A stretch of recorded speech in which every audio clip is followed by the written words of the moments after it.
You ready? Please welcome Miss Kathy Saucier. Thank you. Thank you so much. Welcome, and thank you for coming, and thank you for taking time to come and spend this time with me, and hopefully to gain a fresh perspective on what to do with your food scraps, because there's a lot more valuable, useful purposes for them than probably what you're doing. So I don't know about you, but what do you think about when you're peeling an orange?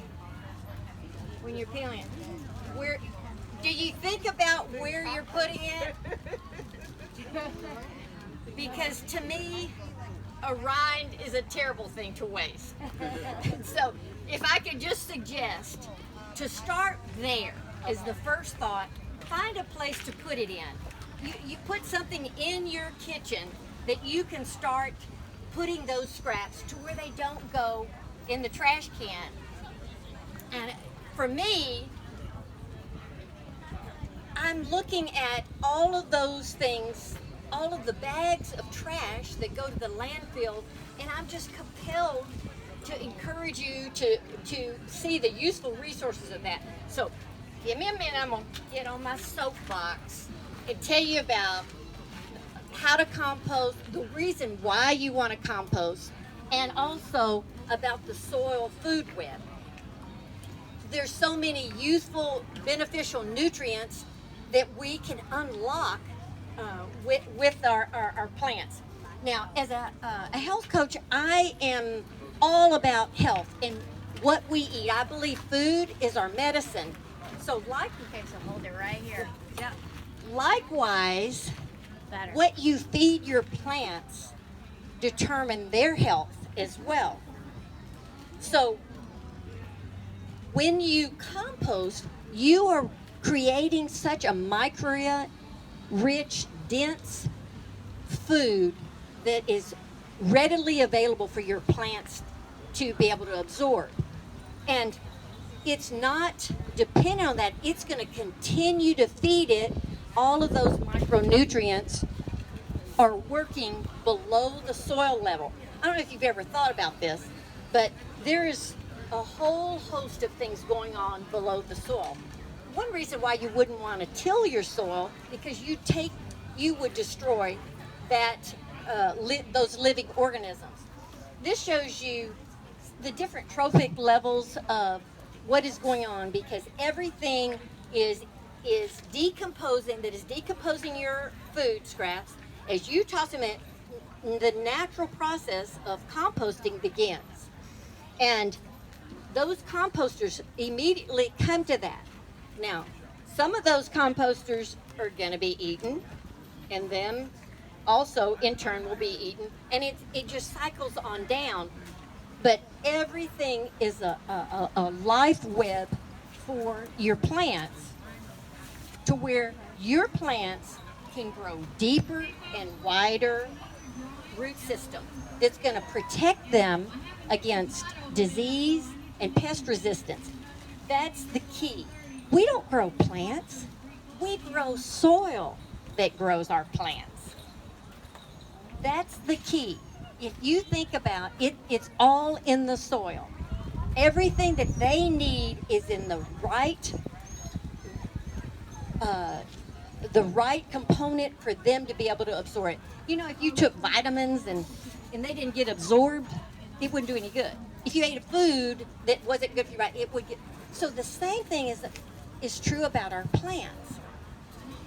And there's this is what compost will look like. It's a dark, rich color. It's earthy and has an earthy fragrance. And here you'll even see a little fungi and bacteria, because those are all part of what is feeding off each other. The microbes are doing all the work for you. So really, composting and organic gardening is a lazy way of gardening. You let nature do what it's been intended to for billions of years. And when you keep your microbes happy, they're going to keep doing the work for you. there's several different things that you want to consider in your compost pile. 4 things. You need air, you need moisture, you need nitrogen, and you need carbon in the right measurements. You can layer your compost, but to allow the air to penetrate and feed all of the microbes, you do have to stir it. Some of the things that you need to do that would be some supplies you'd want to have handy. Maybe it could be a rod, it could be a stick or something that you kind of stick in there, poke some air holes. This is a gardening spade, and this is a new one for me. I gave good use to my other one, but you want to look for something that's going to have those long tines. And I noticed when I looked online for this, the pitchforks were a different design. So gardening spade is what I would recommend you searching for. But anyone can compost in their home, even if you live in an apartment. You just need to consider those 4 things and keep them in the right balance so your microbes are feeding off each other. The first place to start is to think about what kind of container do you need. Start in the kitchen, something that's simple. You may have a trash bowl like this. Like when I do my food preparation, I pull out a bowl. Welcome. I pull out a bowl and I get something to cover it. It could be just a towel or anything. But I love these stretchy covers like this. You just kind of put that on there so that everything can be kept in place, not attracting any flies or anything else. And you can even store this in your refrigerator or even your freezer. Some people like a blender method of composting where they take those food scraps, they throw them in the blender, blend it all up to where all of those nutrients are in small pieces, and it makes the microorganisms have an easier time of breaking that down. It's already started. So the smaller you have those pieces, the faster your compost will decompose. When you have a pile, the larger branches, you've got some limbs and bigger leaves and things like that, put those at the very bottom. Start with perhaps a layer of twigs. You could have cardboard. That's your friend. There's so much cardboard that's being thrown away in our landfills, creating CO2 gases that is harmful to our environment. And I know you all care about kids and grandkids. That's creating an anaerobic atmosphere that is leaching oxygen and putting carbon dioxide and greenhouse methane gas into the environment. So by composting, we can divert so much of our trash, our landscape scraps, and our food scraps into a useful, beneficial thing for our gardens and even your plants, all of your plant life. So I feed my plants just compost, and it will continue to feed upon itself and grow richer and richer over the years to where it saves you money. It saves you money in even watering. It's going to reduce your watering bill because an aerobic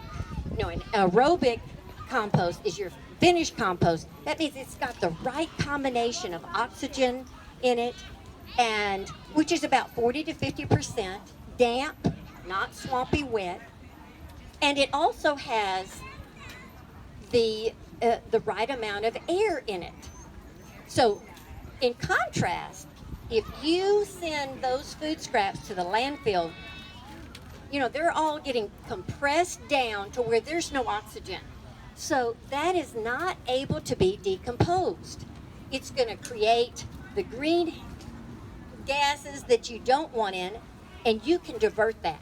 If you divert a ton of CO2 from the landfills, that's saving a ton of CO2 methane into your environment. So that's how powerful it is. And you can be a world changer in the world that you live in. So I really appreciate you taking time to think about this, and I hope gain a new mindset of what you do. I want you to think, when you leave here today, I want you to think about, okay, what am I going to do when I'm peeling this banana? You're not going to throw it in your trash, are you? No. I hope you never again will do so. Now, if you leave out a fragrant banana peel, it's going to attract flies. And they love yellow. So you want to put it in a closed container. You can use anything. This is just a recycled plastic container that you probably have all over your kitchen, that you could just stick it in there until you take it to another place that you would compost it. That's just the start. So that's the first step, is to think about, where am I going to put that vegetable peel, that fruit peeling, that it doesn't go in the trash. Okay? So that's the first step. So think about it and don't put it in the trash anymore. I've been known to go and dig them out of the trash. Now, if you put a bunch of food scraps in the bottom of a closed container, it's going to develop some moisture. It's going to start decomposing right away. You might add some cardboard, like your toilet paper rolls, your paper towel rolls. You know, that's just a perfect thin brown paper. It's excellent carbon for you to use for composting. And you could put that in there, just kind of, and that'll help start the process. Even if it's just leaves, you know, it starts that. You need a right combination of carbon to nitrogen. You want to think of composting like a campfire. We have our log, which is our carbon. It's our big log. It takes over time. It's gonna take longer to burn, right? But your nitrogen is your like your grass clippings, your trimmings, your food scraps. So that's like your, think of it as your kindling, okay? And it'll help get that going, the air and the moisture. So those four things, make sure you have the right, that's the key. You just got to start somewhere, and you can't go wrong if you remember those four things, what you put in it and the right ratios. We'll talk about, a little more about that. But so here's just an example of that. These are some of the things I use in the kitchen. Of course, I'm throwing a lot in there. I like something that I could wash out so that it's clean, you know, for the next time. There are compostable bags that you can order very inexpensively, like you would use for waste for your doggy or something. But we don't use pet waste. That's one of the things you wouldn't want to add. It can be laden with disease. And you can use an herbivore animal manure, because they've been feeding off of the grass and translating that into the right process of what can be attainable. Example, you could pick something that just matches your kitchen. You know, whatever the decor is. They make really cute ones. Flower, here's one of mine. It has a lid where you put a carbon filter on it. You know, you can buy the sheets of carbon filters, and you just cut the size of the lid and glue it to the top of your filter. And so that will help keep the fragrance of those ripe fruits that are decomposing from attracting any unwanted insects or anything like that. But they make darling ones. They make cute stainless steel. This is like a gallon. They have a couple of gallon sizes, but anything like that. You can either be recycling your plastic bags to keep it clean, and just toss it out, give it an extra use, or you could use a compostable type bag in there that you could just, throw it in there. the things that you're using, they're keeping in between. They can be kept in the refrigerator for a longer period of time. You can even freeze them till you've gathered enough to go and put somewhere in the ground. Cardboard is a valuable source of carbon. I'm going to pull this out. And you can even compost in a cardboard box.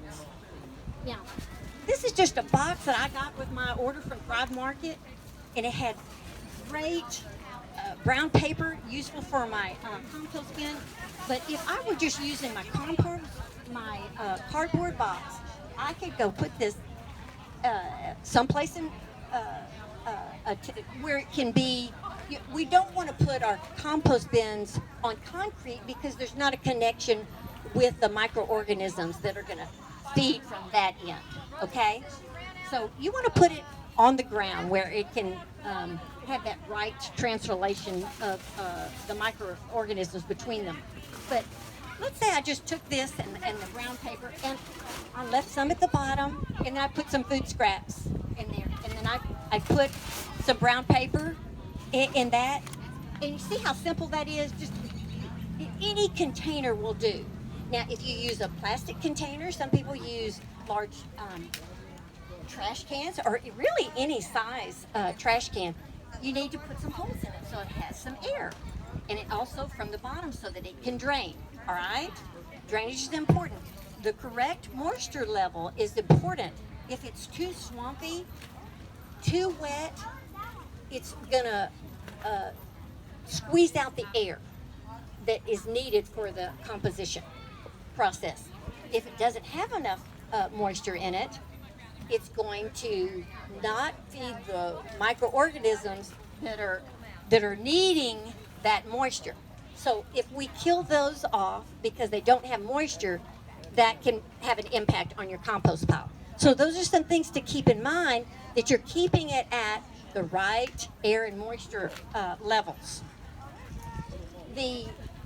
All of the nutrients that a plant needs, they're feeding from what is going on below in your plant.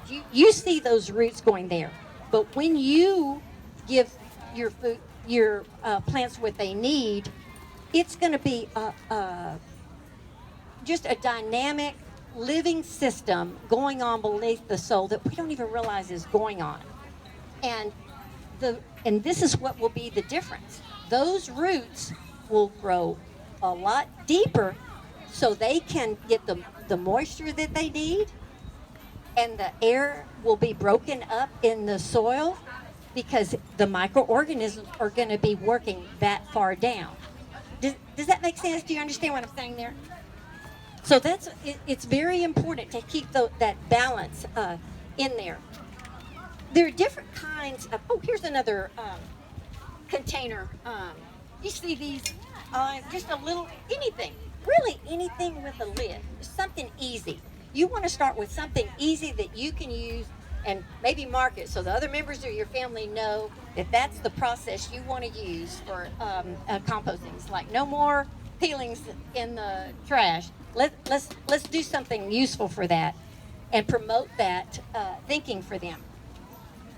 Composting is simple. It's hard to mess it up. It really truly is. If you think about those four things, okay? You start with figuring out what kind of container, and then if you're going to compost outside, you'll need a larger container. So, for example, I use something like this out on my patio. I like walking out to my compost bin. It's at the corner, in the back corner of my yard. But if it were a rainy time over days, I'd put it in something like this, that it could be housed in between time. Do you follow what I'm saying? If you get it, I use a lot of produce, so I can put more in there. And in the bottom of it, I keep some brown matter. I keep some brown paper, leaves, could use straw. And I have a list of all kinds of things that you can use. I'm going to share a few of them that actually, it's more than you could even imagine. One thing I never thought of that could be compostable was sheetrock. Do you know there's boron in sheetrock? And I actually tried it. We had done some, Ramona and I had some scraps. I didn't use big pieces, but some things that were just some scrap, and I put them in my compost pot. It was all composted up. I was like shocked. So there's more that can be composted than you realize. But back to helping you to understand the right things, because you have to have a right ratio. The green matter is if you think of it as things that have been living most recently. So that's going to be your food scraps, your landscape waste, things like that. So table scraps, fruit scraps, vegetable scraps, your fresh grass clippings, flowers, seaweed and kelp, chicken manure, horse manure. I had a friend dropped off some horse manure just to recycle it. And I said, well, sure, I don't want that going in into the landfill.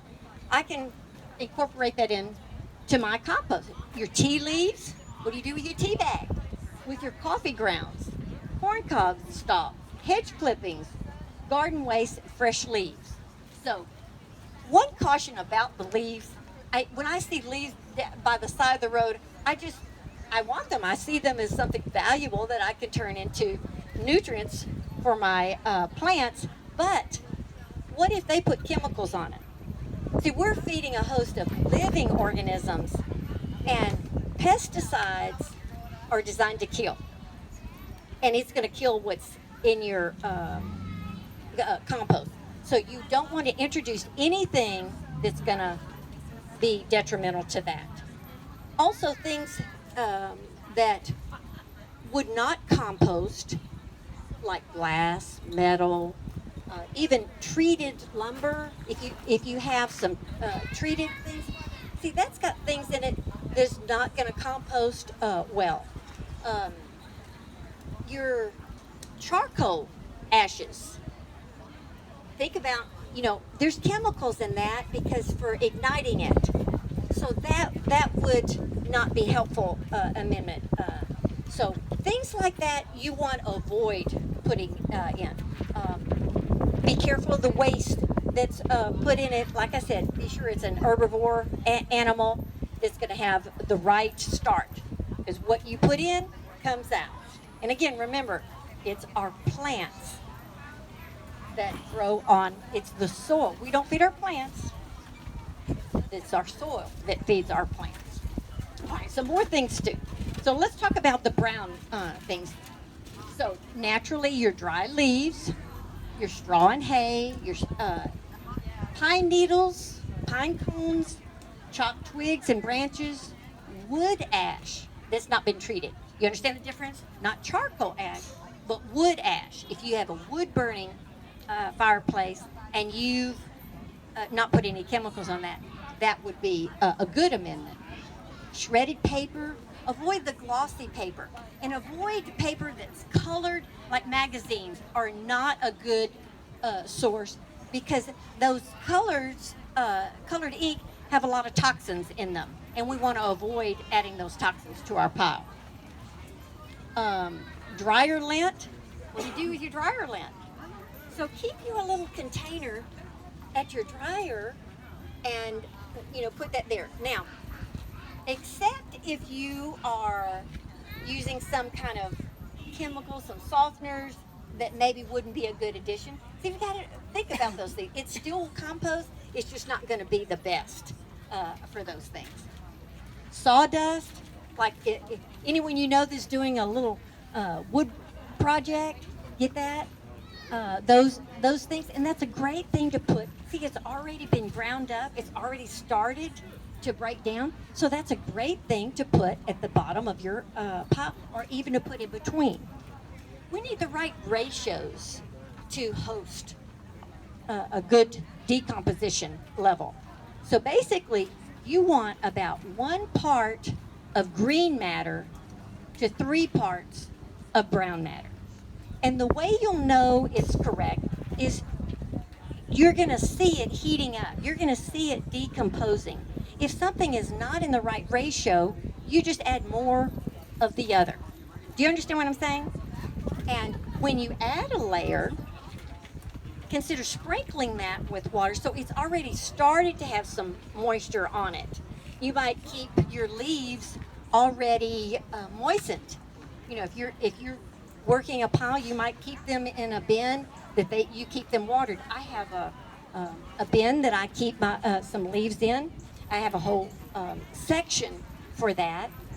But I have a bin that when I go and sprinkle some water on my pile when I'm working it, I add a little bit of water to it as well. So it's getting a little bit of it will naturally, just like your forest beds. That's the richest soil, and look how well it composts down. And all of that is just a host of nutrients. So keep those ratios there. But even if you don't have, see, it's going to happen naturally. Composting is nature's way to compost. It truly is. It's hard to mess it up. Now, what about some troubleshooting? What if something,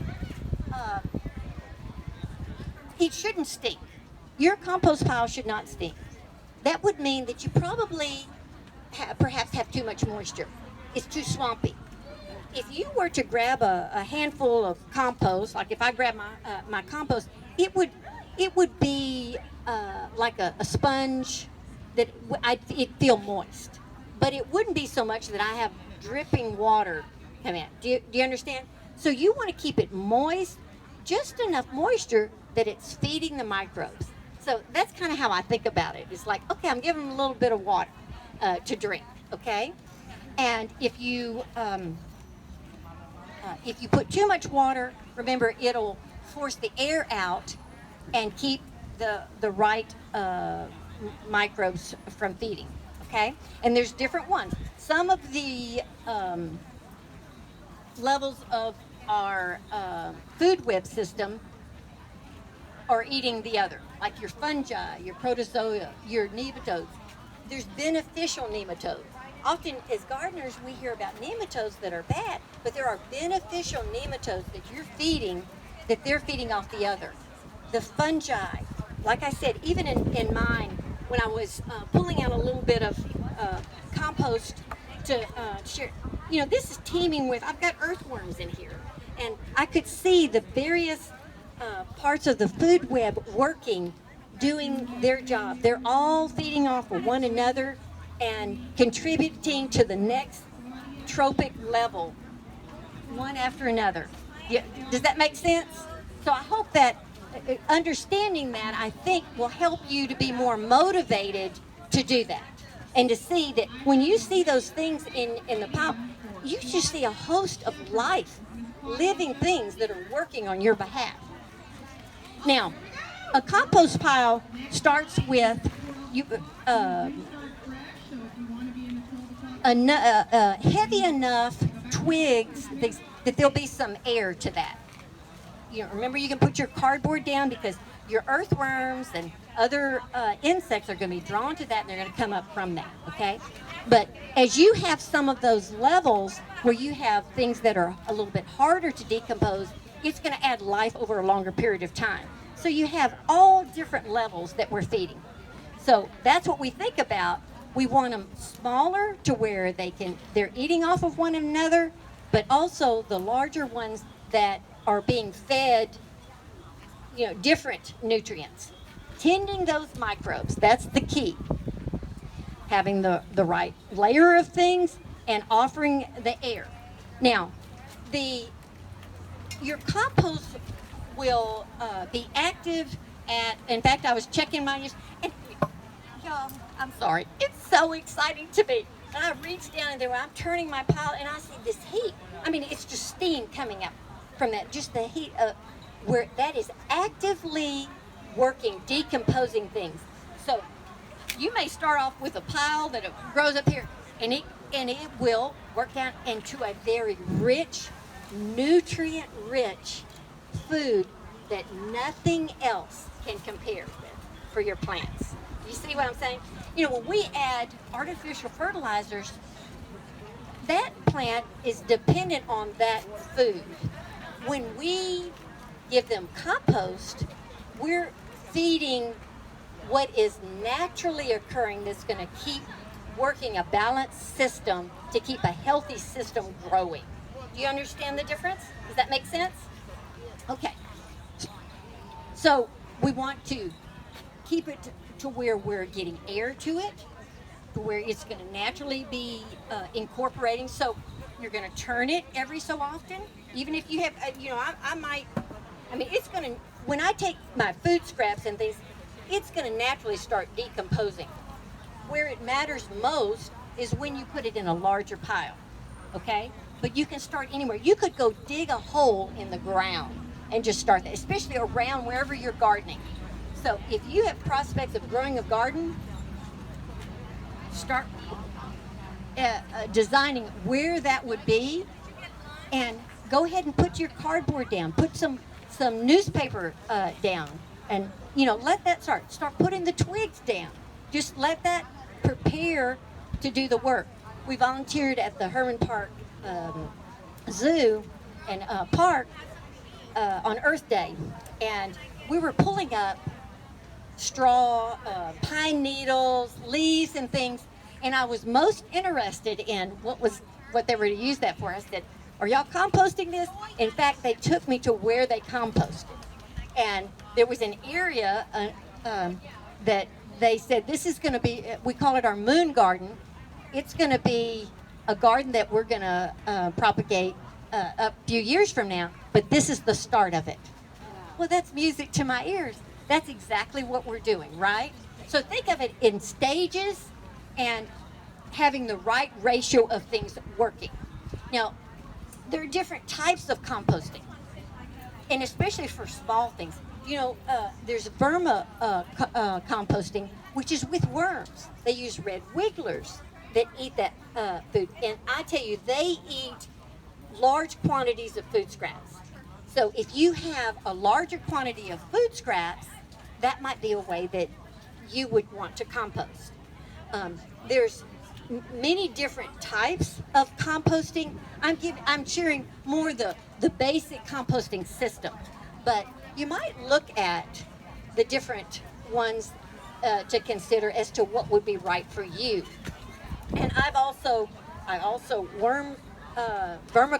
use vermicomposting with red wigglers, but mine didn't like the cold. I lost some words. They do have to be protected from that. They do have a high tolerance to that cold, but that's one thing to consider. And people will do that right in their kitchen. There are different types of composting methods that can be totally done in home.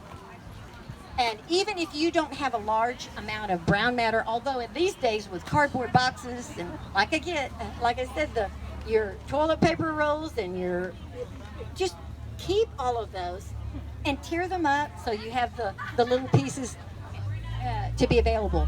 But that's the thing I'm constantly trying to find to get the right ratio, is to have enough of the brown matter to balance the 1 to 3 kind of a ratio. It may, for yours, it may be 1 to 4 amount of browns in it. So you look at it and see, is it getting enough air? Is it heating up to where you see that composition, that decomposition being established there? I've got some of my cards here, and on my website, you'll be able to find these kind of diagrams and a list of even 100 different things that you can compost, but you can find that easily on the internet. There's so many different things. I'm going to leave this out, though, for you to be able to just read over as a thought stimulator, so that you will think of things that you will no longer throw into the landfill. Even old clothing, if it's of natural fiber, if it's cotton, silk, things like that, that's compostable. It's going to be eaten up by the decomposers. So there's so many things, and it's shocking to me, some of the things that we can compost. But all of those things, I'm going to be updating my website more and more over the next week and coming weeks with information about that, so that you'll have that readily available to you. Start with choosing a container. It can be anything, and while you're keeping it in your kitchen, cover it. Okay? think about adding some brown matter to it so it's not just a bowl of slush, because as it decomposes, that's going to happen. So put some brown matter, some paper, some clippings, some leaves, or whatever. So you want to have your brown matter and your green, so a place to have both of those so that you're adding to them. Choose your container, choose your location where you want to put that. It can be done in your kitchen. If you want a larger method, it can be done out on your patio. But eventually, for a larger compost to really be effective, you want to have it in contact with the ground, the soil, okay? Remove the grass from that area, and again, either put twigs down, brown paper, newspaper, things like that. Avoid the colored ink in magazines, but all that brown matter, all of this is so valuable. So I hope you'll look at it as valuable sources, and also what we are diverting from the landfill. Use, I like to cover my compost bin, and I just use natural pieces of cardboard for mine. I have a larger one. I think there's a picture of mine at the front. I'll get it. But so that nothing else wants to get inside it. Do you understand? If you put something directly on top of it, it's just like inviting something to want to come play with it, okay? So any of your pets in the neighborhood or farmers or whatever, they're going to want to get into it because they'll be attracted by the smell and see. So you want to cover it. And it can be covered with something very simple. But because that is a nitrogen that you only need like one part of, consider going ahead and adding your brown matter as you add it to your pile. So every time you would go out and throw your kitchen scraps or you have grass clippings in, think about adding some of the leaves that you have or the cardboard. At your grocery stores, Costco's, you'll see these thin piece of cardboard in between. Have you ever noticed that? Well, I asked them, what do they do with it? Well, they just throw it away. So you can ask them for that and get more to be able to put on there.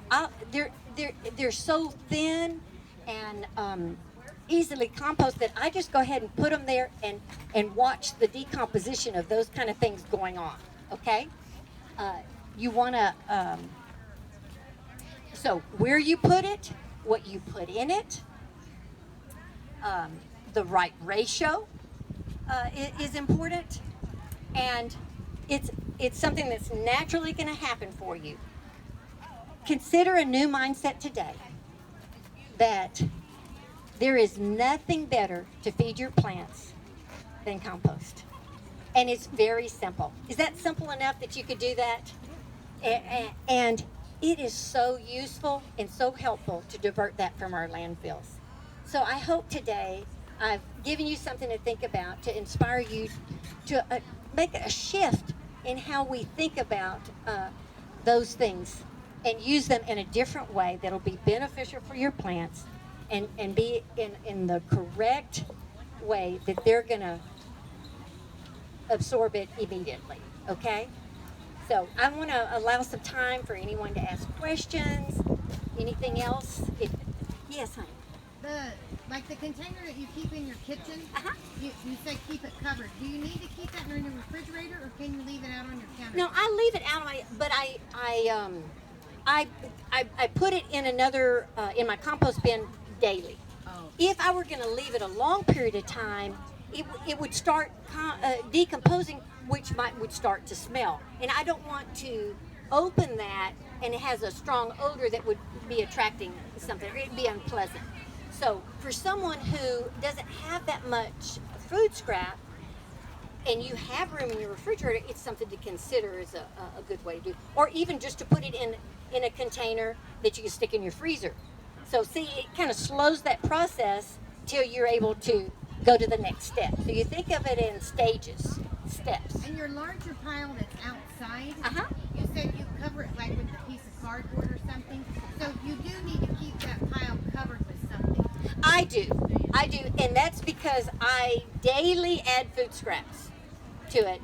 I do add brown matter on top of it, but I don't want the sun to dry it out, so I want to keep the right moisture level. So when I take the time, so the in-between, so I have the in-between stages, so when I take the time to bring my nitrogen sources to my pile, I kind of make sure it's layered in a way that it starts decomposing without something else happening. So I'll immediately turn that. I may just poke my pile. If all I do is poke my pile to add some air, that's okay. But I might, turn over some of the other, and it exposes the warmth, the decomposition going on, and also it. I may sprinkle it with water. So as the summer is upon us and heat drying out, mine is out where it's heavy, full sun. So that would keep it from the moisture. If yours is in the shade, you're not going to have the same moisture evaporation that I do. So it would depend where you put it. But that's what works best for me. So keeping it covered, and I do have a cover. There are different types of containers like tumblers and all different kinds of containers that you can look at that could help spur what's best for you. There's so many different kinds that I would suggest you looking up what is useful for you. Yes, Karen? The food scrappings you're talking about as far as natural type of vegetables, not frozen at all. You could put your frozen. Oh, I'm so glad you brought. Yes, you could put. Sometimes when people are cleaning out the refrigerator, freezer, yes, you could throw all that in there. What I'm saying is anything. Be mindful of cooked food that would not be a good addition. Some of them can. For example, rice is heavily laden with chemicals, even organic rice. So in its raw state is actually not good for compost pile. But if you have stale bread, cooked rice or grains, that can go in there. I avoid putting meat products. Well, we eat plant-based anyway, but if you have that kind of thing, I avoid putting those types of things in there. It takes a long time to decompose, so it would not keep mine at the right ratio, and they just don't compost as well. So if it was made in a plant, it's probably compostable. If it was bought in a not compostable. But if it grows as a plant, it's compostable. Sorry, just the opposite. So if it's man-made, if it's plastic and things like that, those don't compost as well. It's just going to be taking up space. When do you know your compost is done? How do you know when to sprinkle it on your garden? Okay, when finished compost is a dark, rich color. It's all broken down, and you can screen it to if there's large particles, because I'm always adding different brown matter that can be all different sizes. So if I want just finished compost for a plant, I would screen it to go into those plants, not to have too big of thing, but a little bit larger pieces are good because it continues that decomposition. Your compost pile will be heavy. It will heat it up, but when it's finished, it will cool down, and the earthworms will start coming into it. If there's a total transformation, you'll see other life in it then. So it's already finished. Take questions afterwards. Yes. What would be the temperature of that? I think for active is 100 to 120. Yeah, and so I put mine in the center of my active pile, and it went up. And a compost thermometer has a long stem to where you can stick it right in the middle. I actually use it to poke it and add air. So. They're waiting. They're waiting. Well, if you have any other questions, I'll make myself available. And here's my card, and you can check on the website. I have other information that is very useful, helpful to you. also about the soil food web. There's a short video there that I would encourage you to watch to understand that and motivate you to with a healthy understanding of what's going on beneath the soil level. And it's really interesting to me. A book to read about that is Teeming with Microbes. This author has one teeming with fungi, one that's teeming with bacteria. So if you have an interest in the sciences behind that, very interesting read about that. But there'll be a lot more information on my website that I couldn't go into in as much detail, but it will give you the information that you need to have a balanced knowledge to get started. But remember, it's hard to mess it up. So just start where you are, start with what you have, and do what you can. And you're going to make a difference to change your world. So thank you all for coming. I really enjoyed being here today. Thank you so much.